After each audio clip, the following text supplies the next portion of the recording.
नमस्कार. लेखणी शास्त्र न्यूजमध्ये आपण सर्वांचे स्वागत आहे. गोपालकृष्ण गोरक्षण संस्थेत मकर संक्रांती निमित्त गोपूजन सोहळा संपन्न. श्री गोपालकृष्ण गोरक्षण संस्था जळगाव जामोद येथे मकर संक्रांती निमित्त दरवर्षीप्रमाणे यावर्षी मोठ्या उत्साहात गोपूजन कार्यक्रमाचे आयोजन करण्यात आले. सदरील संस्थेला 125 वर्ष पूर्ण झाली.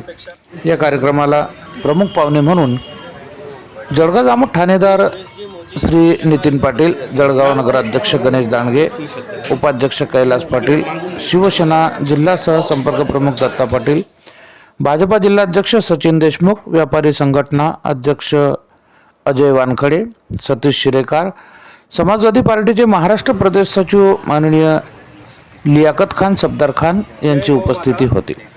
ज्येष्ठ पत्रकार गुलजारका पठाण, नानासाहेब कांडलकर, राजाभाऊ कोकाटे, अभिमन्यू भगत, गजानन सुरस्कर, बाळाभाऊ देशमुख यांच्यासह शहरातील असंख्य पत्रकार बांधव आणि श्री गोपालकृष्ण गोरक्षण संस्थेचे सर्व संचालक मंडळ उपस्थित होते.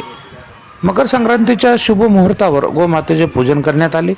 कार्यक्रमाचे सूत्रसंचालन परेश भन्साली यांनी तर उपस्थितांचे आभार संस्थेचे अध्यक्ष सुरेश मोदी यांनी केले. सोहळ्याला असंख्य गुरुप्रेमी मोठ्या संख्येने उपस्थित होते. लेखणी शास्त्र न्यूजसाठी कार्यसंपादक लियाकत खान यांची रिपोर्टिंग. जय हिंद, जय संविधान, जय महाराष्ट्र.